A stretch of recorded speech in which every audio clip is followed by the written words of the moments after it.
Hello everyone, my name is Denis Antipov, and in this talk I present our joint work with Benjamin Doerr and Alexandra Ivanova about how offspring populations can help us to optimize in noisy environment.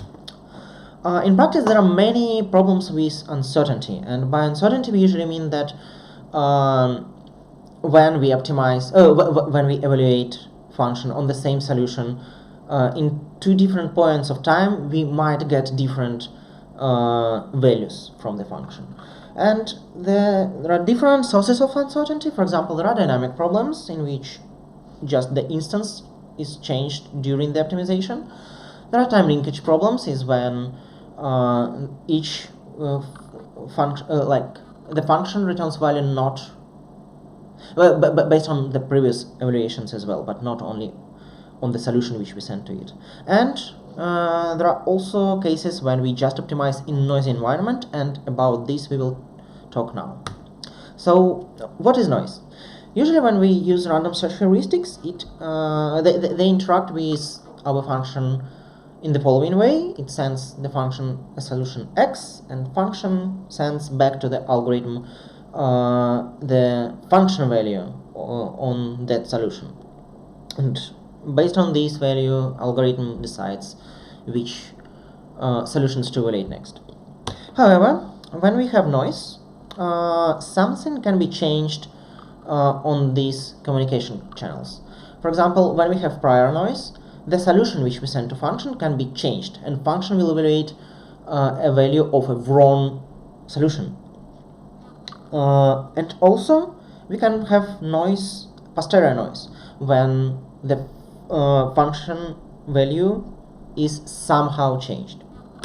In general, noise means that for each solution x, we have some distribution d of x, and each time we evaluate x, we get some value from that distribution, and this distribution doesn't change in time.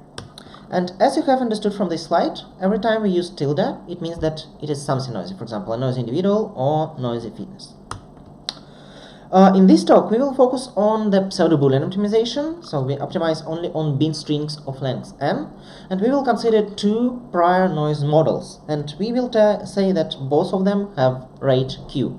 The first model is the bitwise noise, which flips each bit with probability q over n, q is the rate, and the one-bit noise, which flips exactly one bit but only with probability q.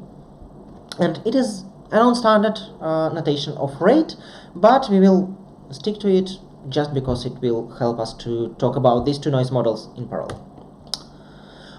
So theoretical community was actually quite interested in noisy problems, and there are plenty of results, but on this slide I have only time to talk about several of them. So for example, on 1 max, like the 1 plus 1a was studied on 1 max and leading ones. It was shown that on 1 max, if the noise rate q is at most big O of log n over n, then the runtime is polynomial, and otherwise it is super polynomial. It was shown in two different papers by Gissen and Kertzong, and also by Dang-Hu and others. And also Dirk Sudheld showed that on leading ones, the runtime is this one, where the noise rate q above 1 over n square causes super polynomial runtimes. So for population-based days, there were only results for 1-bit noise.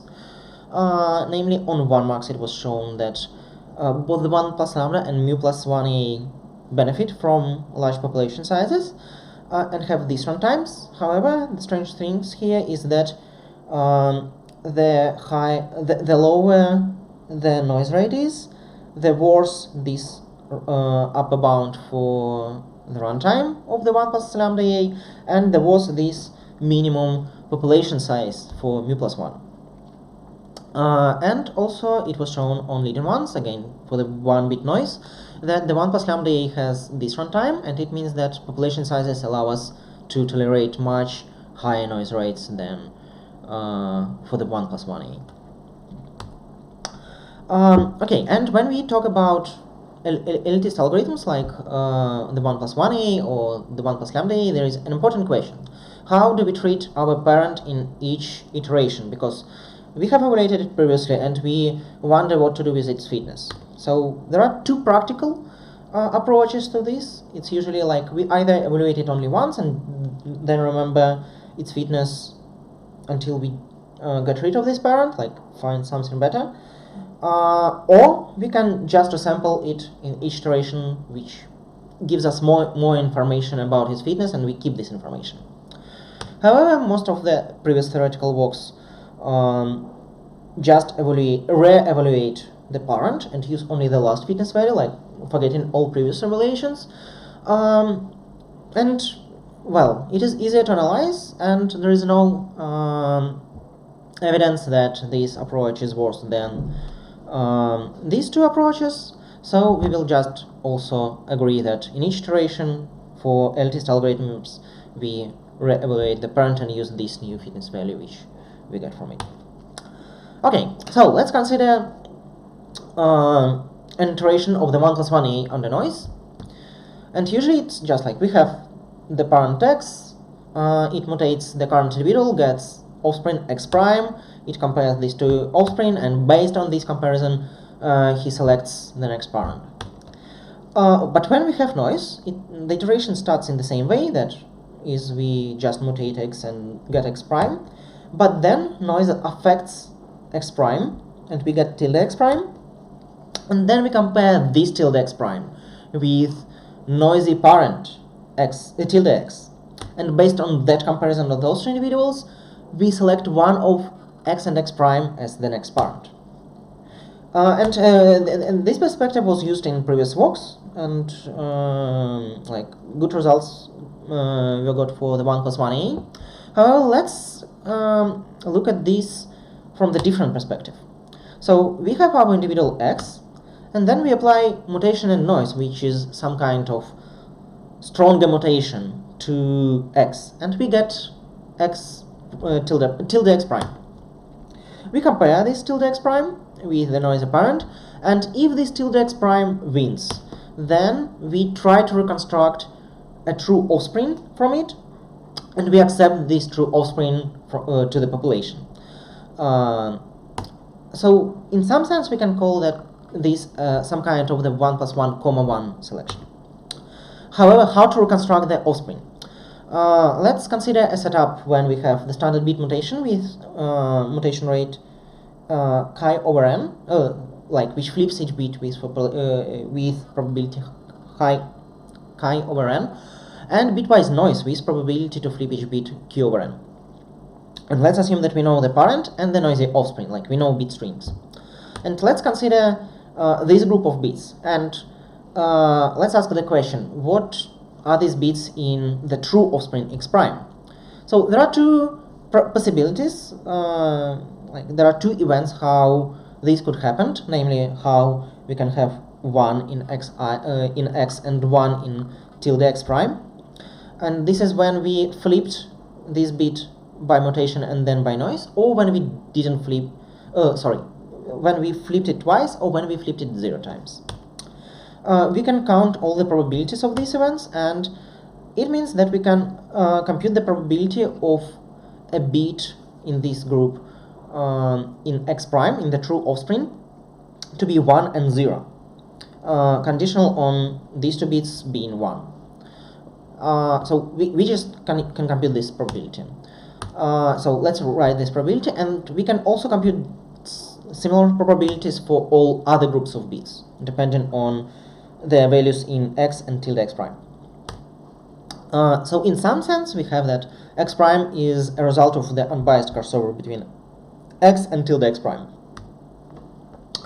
and it allows us to, like, this perspective on the true offspring as a result of crossover allows us to have this lemma, and namely to say what is the expected, when we have some point, for example the optimum x star, and we measure distance to it, so the expected difference in distance between the parent and the true offspring is the distance from the parent and the noisy offspring, which we might know, multiplied by this factor plus minus these small factors, which, like, in most cases they're not relevant at all.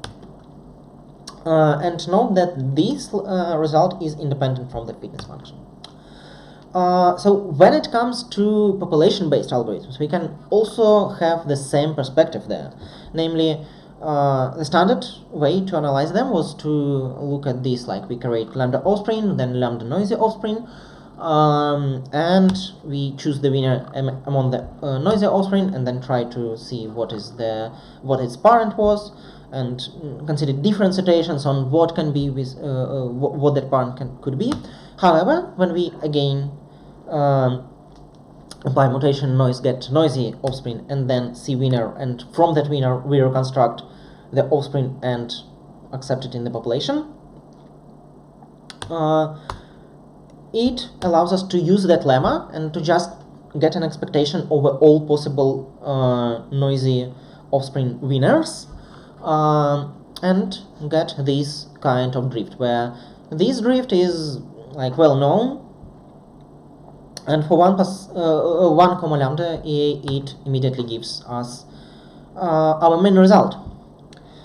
Well, for the 1 plus lambda it is a little bit more complicated, namely that the fact that we compare our mutation winner with the parent, it might actually prevent us from